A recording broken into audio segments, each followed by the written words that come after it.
kulanto wacan oo wanaagsan daawadayaal ku soo dhawaada dalka media qodobada maanta uu doorroona waxaa ka mid ah ganacsatada suuqa bakaaraha iyo al-shabaab oo gaaray heshiis culus. al-shabaab oo weerar culus ku qaaday saldhig ciidamada dawladda ay ku leeyihiin gobolka Bakool. booliiska Soomaaliya oo faahfaahin ka bixiyay qaraxii ka dhacay magaalada Muqdisho.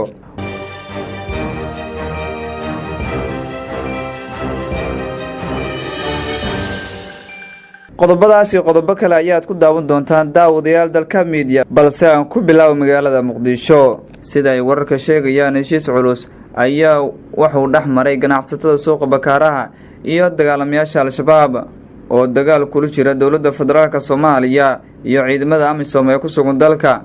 guddi ka socda ganacsatada suuqa bakaaraha ayaa kulan culus la qaatay xubno ka socday xarakada al-shabaab kadib markii ganacsatada ay u gudbiyeen cabasho ku aadan inuu hoos u dhac ku yimid ganacsiga suuqa bakaaraha ee Soomaaliya ugu weynaa. ganacsatada ayaa al-shabaab ku eedeeyay inay sabab u yihiin hoos u dhac ku yimid ganacsigooda suuqa bakaaraha kadib markii ay badiyeen dilka ay ka geystaan, taas oo keentay in dadkii lacagta lahaa dibadaha ka imaanayay iyo kuwa hay-adaha u shaqeeya ay joojiyeen inay ka soo iibsadaan suuqa bakaaraha. ganacsatada ayaa al-shabaab hordhigay laba qodob: inay iska joojiyeen ganacsiyada ay ku leeyihiin suuqa bakaaraha isla markaana ay u wareegsadaan suuqyada kale ee ku yaala magaalada, inay joojiyaan dilka ay ka fulinayaan suuqa bakaaraha oo loo geysto dadka aan hubaysnayn. ganacsatada ayaa ku dooday in al-shabaab ay siiyaan canshuur, sidaas darteedna aysan macquul ahayn in canshuur ay bixiyaan xilli ganacsigooda uu hoos u dhacay. dood dheer iyo isqabsi kadib,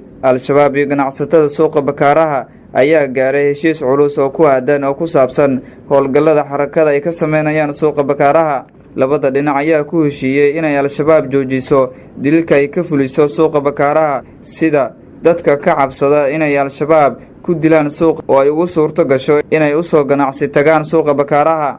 al-shabaab ayaa ballanqaaday dhankooda inaysan mar kale suuqa bakaaraha ka rayidka ee la shaqeeya dowladda iyo hay-adaha ajaaniibta ah ee ku sugan dalka. heshiiskan ayaa noqonaya midkii ugu muhiimsanaa ee dhex mara ganacsatada suuqa bakaaraha iyo xarakada al-shabaab oo dhiig fara badan ku daadiyey suuqaasi. qaar ka tirsan ganacsatada heshiiskaas la gashay kooxda dagaalamayaasha al-shabaab ayaa waxay sheegeen inay rajo fiican ka qabaan fulinta heshiiskaasi ay la galeen kooxda dagaalamayaasha al-shabaab oo dadka shacabka maalayacniga u dila. ilaah aan xogtan ka helin ma aysan noo sheegin halka uu ka dhacay kulankaas oo ahaa mid qarsoodiya oo saxaafadda aan la ogolayn. al-shabaab ayaa dadka shacabka waxay ku dilaan suuqa bakaaraha kuwaas oon waxba galabsan. dagaal culus oo u dhexeeya ciidamada dowladda Soomaaliya iyo al-shabaab ayaa xalay ka dhacay degmada Waajid ee gobolka Bakool, sida dadka deegaanka ay sheegeen. dagaal culus oo saacado badan qaatay ayaa ka dhacay degmada Waajid ee gobolka Bakool, gaar ahaan fariisan ciidamada dowladda ay ku leeyihiin degmadaasi. waxaana uu dagaalka ka dambeeyey kadib markii al-shabaab ay weerar qorsheysan ku qaadeen, walow aanan ilaa iyo hadda la xaqiijin karin khasaaraha ka dhashay weerarka ka dhacay xalay degmada Waajid ee gobolka Bakool. laakiin dadka deegaanka waxay sheegeen inay maqlayeen rasaas xoogan oo labada dhinac isu adeegsanayaan inta uu socday dagaalka. warar soo baxay ayaa sheegaya in 3 ka mid ah dagaalamayaasha al-shabaab oo weerarka soo qaaday lagu dilay halka uu dagaalka ka dhacay, iyadoona markii dambe ciidamada dowladda ay iska caabiyaan dagaalamayaasha weerarka soo qaaday. dhanka kale, al-shabaab ilaa iyo hadda kama hadlin dagaalkaasi oo la sheegay in loogu dilay ilaa iyo 3 dagaalamo oo weerarka ku soo qaaday ciidamada dowladda oo fariisan ku leh duleedka degmada Waajid ee gobolka Bakool. saraakiil ciidan ayaa sheegay in al-shabaab ay weerarkaasi ugu dilaan ilaa iyo 3 dagaalame, isla markaana ay ka furteen qoryihii ay wateen kadib markii weerar ay ku soo qaadeen ciidamada dowladda oo fariisan ku leh duleedka degmada Waajid ee gobolka Bakool. wararkii u dambeeyay oo aan ka helayna degmada Waajid ee gobolka Bakool ayaa waxay sheegayaan in xaaladdu ay tahay mid degan, isla markaana ay gacanta ku soo dhigeen ciidamada militariga Soomaaliya qoryo ay ka furteen raggii ay dileen.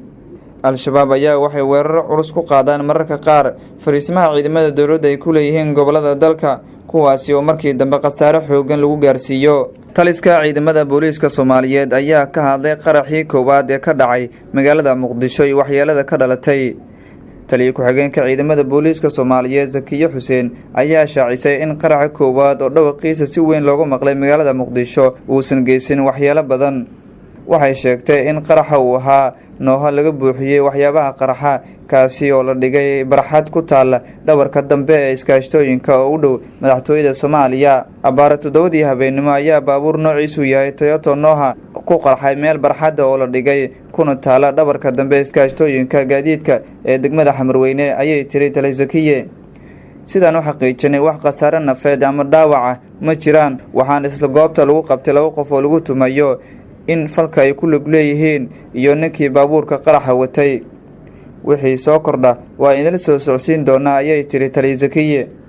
sidoo kale waxay sheegtay in la qabtay ku dhawaad 3 ruux oo lagu tumayo inay raad ku leeyihiin qaraxii xoogana ee caawa ka dhacay magaalada Muqdisho, waxaana qabtay ciidamada booliiska magaalada Muqdisho oo ammaankeeda bilooyinkii dambe ahaa mid wanaagsan, isla markaana ciidamada booliiska ay baaritaano xoogan ka wadeen gudaha magaalada Muqdisho kuwaasi ay ku soo qabteen dagaalamayaal fara badan oo ka tirsan Al-Shabaab. ayaa haddana gudaha magaalada waxaa ka dhacaya qaraxyo aad u xoogan kuwaasi oo inta badan khasaare aan geysan. magaalada Muqdisho xali waxaa ka dhacay 2 qarax kuwaasi oo ka kala dhacay degmooyinka Xamarweyne iyo Wadajir.